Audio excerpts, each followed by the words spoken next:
자, 여러분들과 함께 에베소서 4장 1절부터 3절까지의 말씀을 살펴보겠습니다.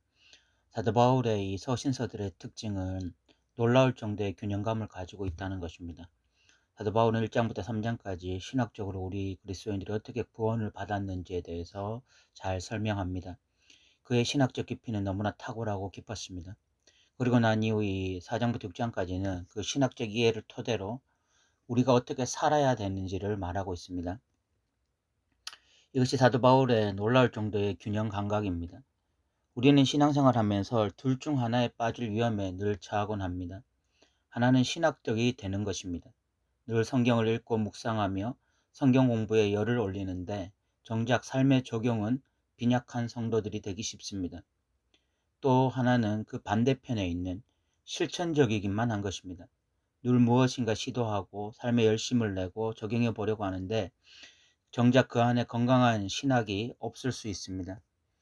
첫 번째 문제에 봉착한 사람들은 종교인이 되기가 쉽고, 두 번째 문제에 봉착해 있는 사람들은 맹목적인 열심자들이 될 확률이 높습니다.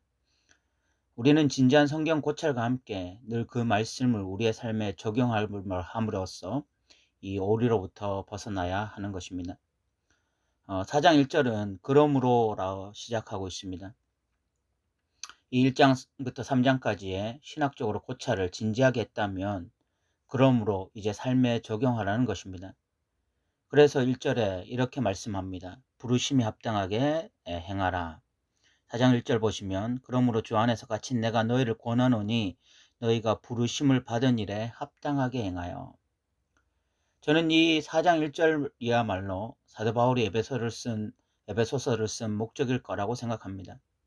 결국 우리로 바른 신학을 알고 그 신학적 토대 위에서 부르심에 합당한 삶을 사는 것 말입니다. 그런데 너무나 아쉽게도 오늘날 그리스도인들은 이 삼위일체 하나님의 구원 사역에 대해서는 너무나 잘 알고 있는 것 같은데 그에 맞는 부르심에 합당한 생활에 대해서는 관심이 없는 사람들이 많아 보입니다. 그래서 세상 사람들로부터 이 그리스도인들이 말쟁이다 라는 비난을 받는 것 같습니다. 그런데 놀랍게 사도 바울의 모든 서신서에는 늘 우리를 어떻게 부르셨는지 그리고 그 부르심에 합당한 삶에 대해서 굉장히 균형감 있게 쓰고 있다는 것을 여러분들 모든 서신서에서 발견할 것입니다. 에베소서뿐만이 아니라 로마서를 봐도 그렇게 잘 균형 잡혀 있고요. 갈라디아서 그렇고 대부분의 성경이 다 그렇습니다. 이 사도 바울의 서신서를 보면. 그런데 더 놀라운 사실은 성경 66권이 이렇게 구성되어 있다는 것입니다. 이 구약을 오해하는 사람들은요, 구약이 예배 잘 드리라 이런 이야기 또는 우상 숭배하지 말라 이런 내용들로만 기록되어 있을 것으로 생각합니다.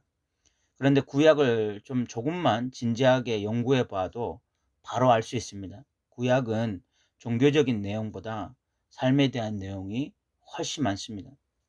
예배에 대해서 말할 뿐만이 아니라 언제나 삶에 대한 이야기를 담고 있고 특별히 이 삶에 대해서 이야기할 때에 사회의 약자들에 대한 이야기들을 참 많이 하고 있습니다. 결국 이 성경이 얼마나 우리의 삶에 대해서 관심이 많은지 깨달을 때 이 우리 신앙생활에 대한 관점이 달라지게 되는 것입니다. 그냥 교회 안에서 그냥 열심히 있는 사람들, 그냥 종교적으로 열심히 있는 사람이 아니라 결국 우리의 현실에 관심을 가지게 되어지고 우리가 이 삶의 현장에서 어떻게 살아가야 될지 이런 것에 대한 진지한 고민이 생겨나가게 되는 것이죠. 사도 바울은 4장 1절에서 너희가 부르심을 받은 일에 합당하게 행하라 라고 이야기하고 있는데 그 부르심에 합당하게 행하는 것이 무엇인지 구체적으로 어떻게 살아야 부르심에 합당한 삶인지 3절에 이야기를 하고 있습니다. 3절을 보시면 평안에 매는 줄로 성령이 하나 되게 하신 것을 힘써 지키라 라고 말씀하고 있습니다. 여기에는 이 교회의 정체성이 분명하게 드러나 있는데요. 교회는 이미 하나 된 공동체라는 것입니다.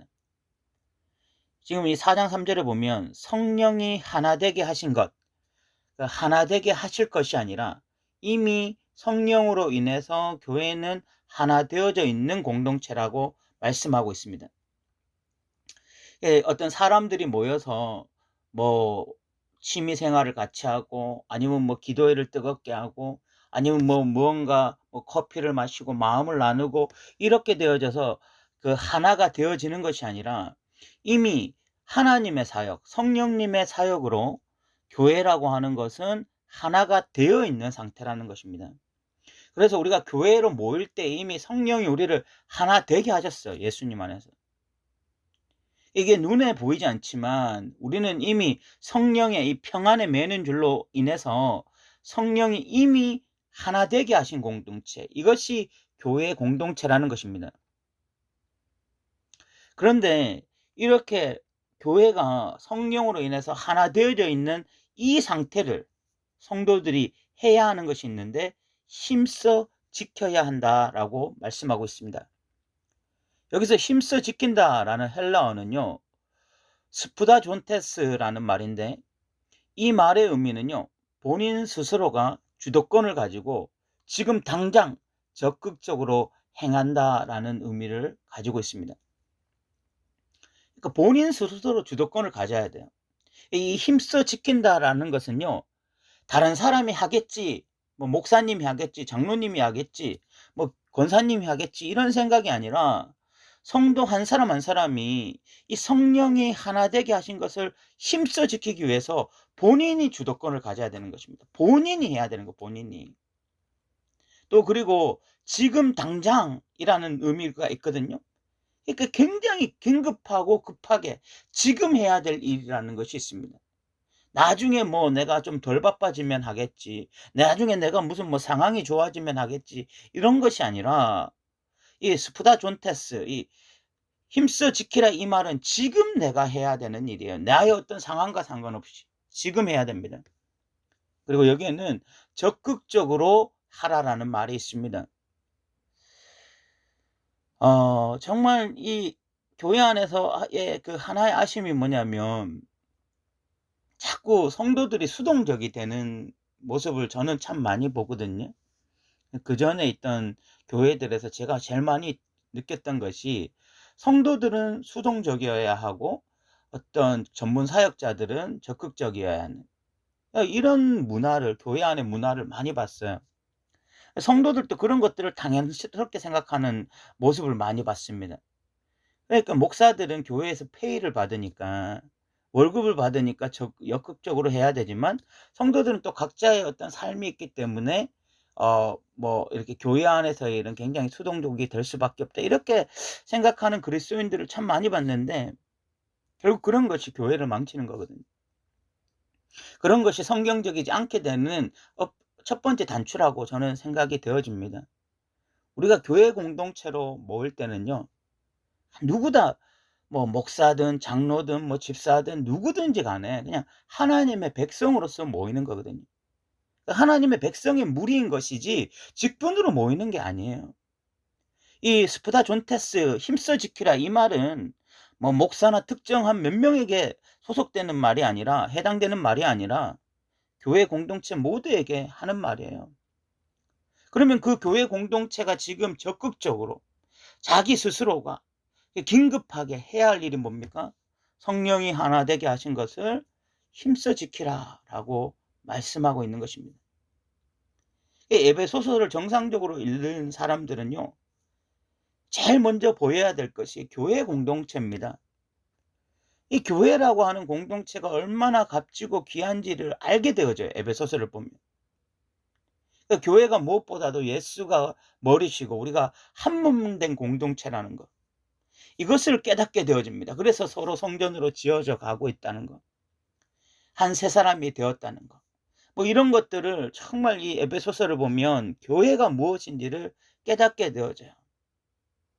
성령이 지금 이미 하나 되게 하신 공동체예요. 이미 하나 되게 하신 공동체를 늘 하나된 공동체로 계속해서 만들어 가야 되는 것, 이것을 힘써 지키는 것, 이제 이 일이 바로 성도들의 일이라는 것입니다. 그래서 성도들은요, 이 평안에 매는 줄로 성령이 하나 되게 하신 것을, 지금 이것을 우리가 힘써 지켜야 되는구나 라는 것을 깨닫게 되면서 여기에 우리가 전력 투구하게 되어지는 이런 일이 일어나는 것이거든요. 그래서 필연적으로 성도들이 교회 공동체 안에서 가져야 될 마음이 바로 2절입니다. 2절에 보면 모든 겸손과 온유를 하고 오래 참음으로 사랑 가운데서 서로 용납하라라고 말씀하고 있습니다. 이 겸손이라고 하는 말은요, 나보다 남을 더 높게 생각하는 거죠. 그래서 어 남에 대해서 업신여기지 않는 마음, 나를 낮추는 마음, 이런 마음이 겸손입니다. 온유라는 것은 이 자기 권리를 내세우지 않고 타인을 위해서 양보하는 것을 말하는 것입니다. 이 오래 참음이라는 것은 이 타인을 오랜 시간 그리스도의 마음을 품고 용납하려는 자세를 의미합니다. 그런데 실질적으로 우리는 이렇게 하지 못할 때가 많습니다. 우리는 겸손보다는 교만하기가 쉽습니다. 우리는 교회 안에서 내가 조금만 더 무언가를 해도 남을 쉽게 무시하고 업신여기기가 쉬운 사람들입니다. 우리는 온유하지 못할 때가 많습니다.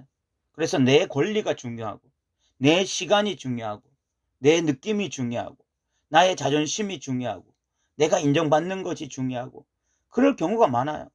그래서 뭐 교회 안에서 조금만 무시를 당하면 막 보복을 해야 되고, 교회 공동체를 위해서 막 쓸 시간들이 없고, 뭐 이럴 수도 있는 것입니다. 그리고 또 내가 조금만 뭐 감정적으로 우울하면 뭐 교회 공동체는 뒷전이 되기도 합니다. 또한 우리는 오래 참지도 못합니다. 오래 참지 못하고 오히려 다른 성도들을 볼 때 쉽게 판단하고 정죄하는 그런 일도 할 수 있습니다.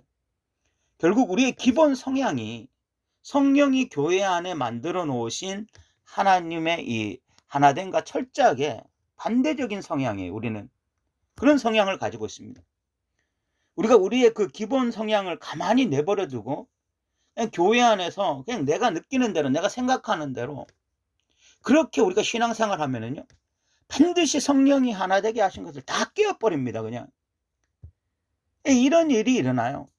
그래서 철저하게 이기적이고 감정적이고 분노하고 미워하는 우리 이 감정이 교회 공동체 하나됨을 다 파괴하는 것입니다.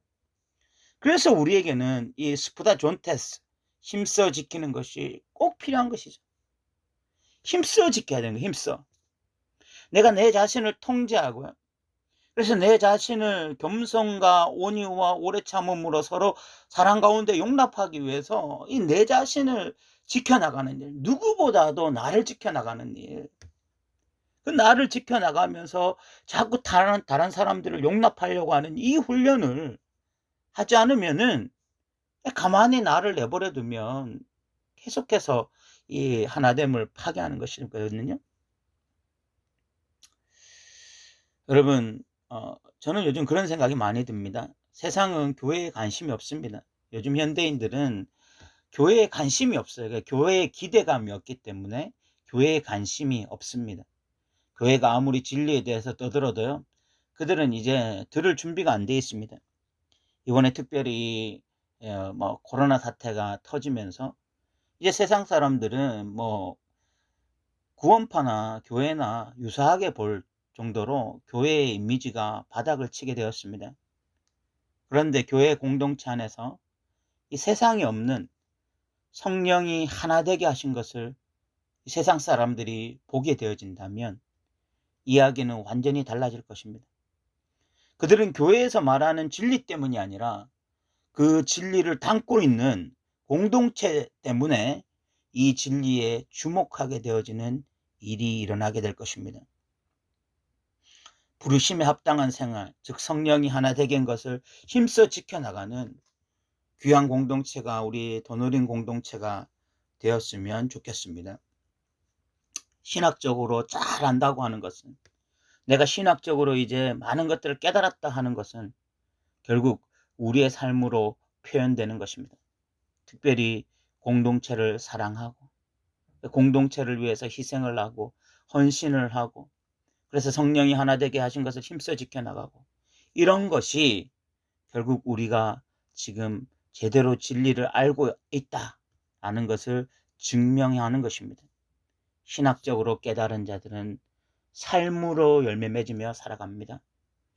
우리 모두에게 이런 균형 잡힌 신앙인이 되기를 소망해 봅니다. 오늘도 들어주셔서 감사합니다.